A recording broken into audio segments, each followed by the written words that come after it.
Hello everybody, this is Sheldon from Shelrock Art. Welcome to my channel, and I'm going to be doing another straight cloud pour on this oval canvas. It's my first time I ever worked on an oval, so it's a winner. So I decided that I'm going to do a cloud pour on this. I could have done a bloom, but I've seen too many blooms so far, so many times. So and the gentleman just asked me about the difference between clouds and boulder cells. So in this painting here, I'll show you. So this, the most recent painting right here, these clouds here are the results of the clouds actually being the cloud mix on the surface, as long as what's here. But these cells here, let me get closer, along here are more like boulder cells. They have some striping going along inside of them, and they mixed up with some of the colors that comes out of the bottom of the cup when you're pouring it. So this section here came out of the top of the cup, while this section here came from underneath the same pour. So to get the idea is that when the fluid, like if my hand is the fluid and it's pouring out of the cup, there's this part that you see that's hitting the canvas, but then there's this part under here that you see also that's hitting the canvas. And this side, when it spreads out this way, tends to create the boulder cells, while this side here that you see on the surface is what gives you the cloud mix. The clouds. Hopefully that explains some of it. And then you tend to get more boulder cells with a thinner consistency of your paints as opposed to a thicker consistency. Sometimes you can also get them when you raise the cup higher, and then when you first pour, because as it hits the canvas surface, the paints tend to churn around and mix up, and then once it's spread out, little pop-up cells come up, making boulder cells. That's the best way for me to explain it. Gina DeLuca, a good friend of mine, she talked about the hydrophobic effect when she discovered the straight pull when she does it. And it's when a matte paint has a reaction with a slightly glossier paint. And then the hydrophobic effect, or the effect of the boulder cells pushing away the paint that's around it, causes those big cells to pop up. All right, that's the best way I can explain it. Okay, so let's layer the cup. So I'm going to go with some colors. So this color here is called Dynamic Fury. This is another chameleon color, but unlike the Pandora, it shifts from like a copper to a green to a gold. Yeah, like a coppery color is your initial color you see. And then it shifts from like a gold and then to a green. So, I'm sorry, Reaper Red Orange. It goes from a magenta to a copper to a green. That's what it's the void of the turquoise and the purple that was in the Pandora that I used the last time. So, but it does have a bunch of brilliant shifts to it. So that's first. And then I have, you already know about black, white, and gold. I don't need to show that to you. I have this lighter pink color that it's a mixture of several different colors. I don't know exactly what it is, but it's a lighter pink color. I have quinacridone magenta. I have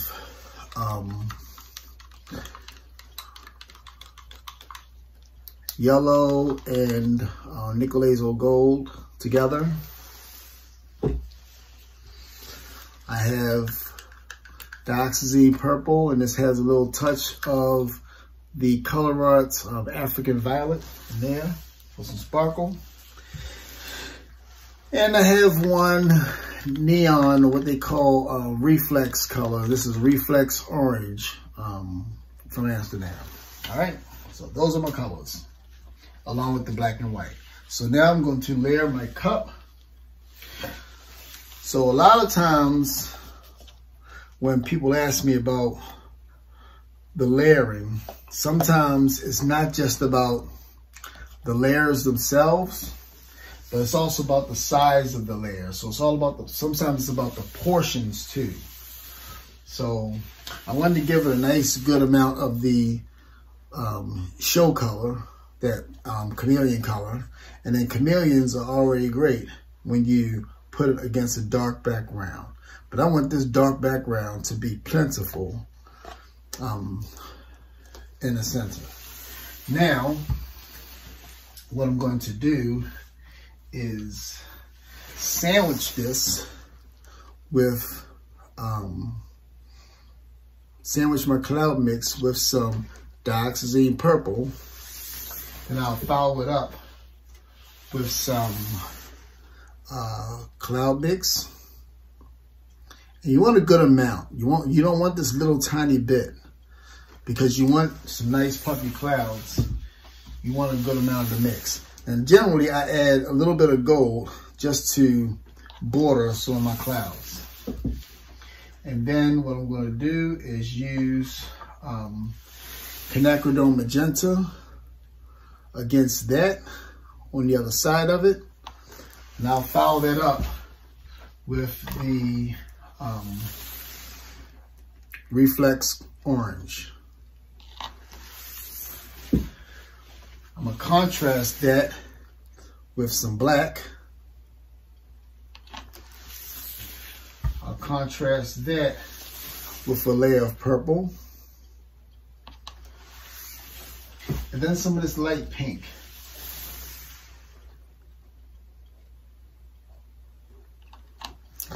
Okay.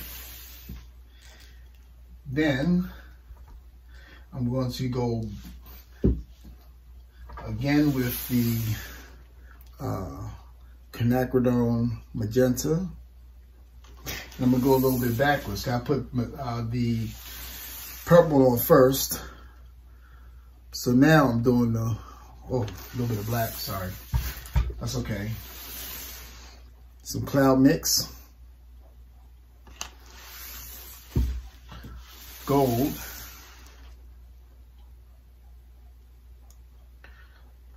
And because it's layered like this, I'm not so concerned about making mud.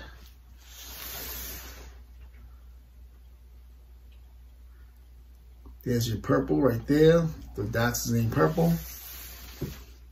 And then I'm going to use this, what's that? What did I call that? Oh, the quinacridone, the nickel azo gold. Okay. And do I need anything else? Just looking. I'm gonna hit that with a little bit of orange again. And then some black.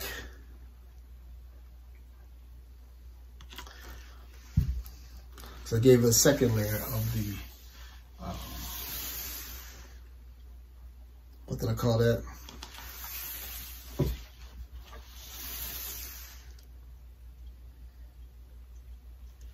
Cloud mix. And finish it off with a little bit of black. And of course, I'm gonna put some black down here on the canvas as a flood coat. There's my colors in my cup. I'm gonna set that aside. And I'm going to use Handy Dandy to spread some of this color around to give it a flood coat as a start. And if you hear any noise in the background, that's my dear wife coming home.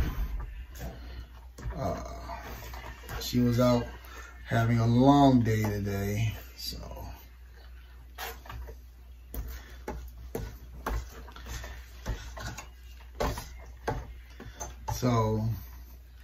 there's that. All right, so as you see, because of the weight of some of the paint, the black kind of started moving down, so it's good for me to start to pour it down. So let's go.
Okay,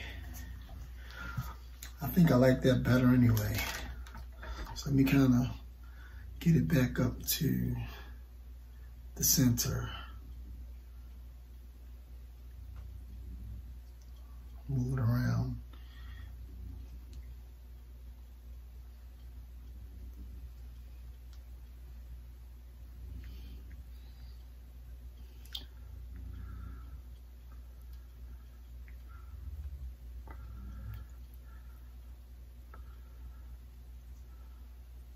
Yeah, and I decided to leave that orange out. So,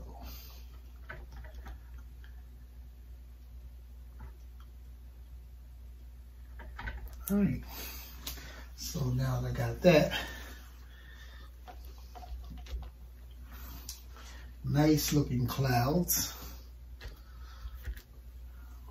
I'm happier with that because I decided to leave that orange out. Except for on the ends. I had a little bit of orange at the end, but I don't see any mud. And that's what I was hoping for. So I just want to get these things out of my way so that I can spin. And I can be happier with this piece. So let's...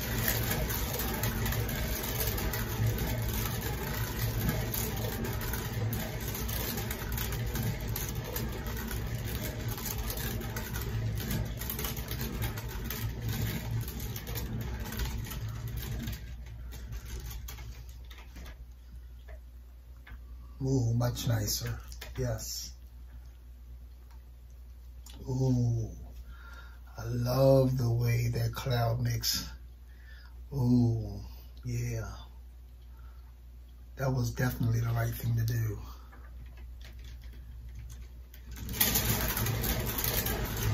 Just going to continue to spin it because there's a nice flow to it. in the composition.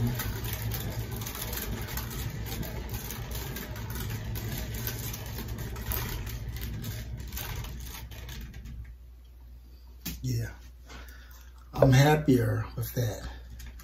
I don't see the mud. I see some lovely, soft, delicate clouds.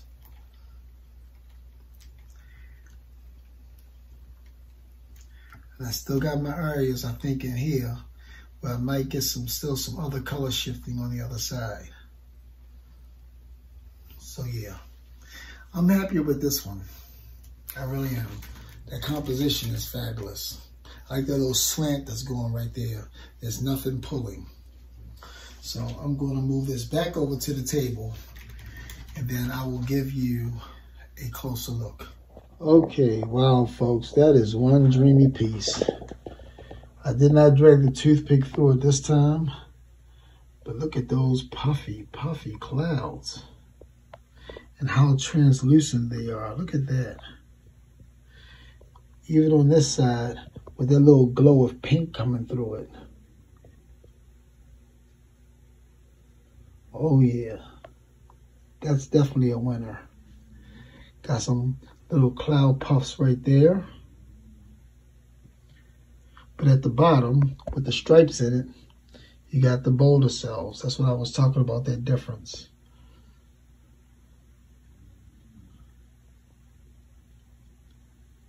Because that mix was churning from the bottom and popped up and pulled all those colors through it.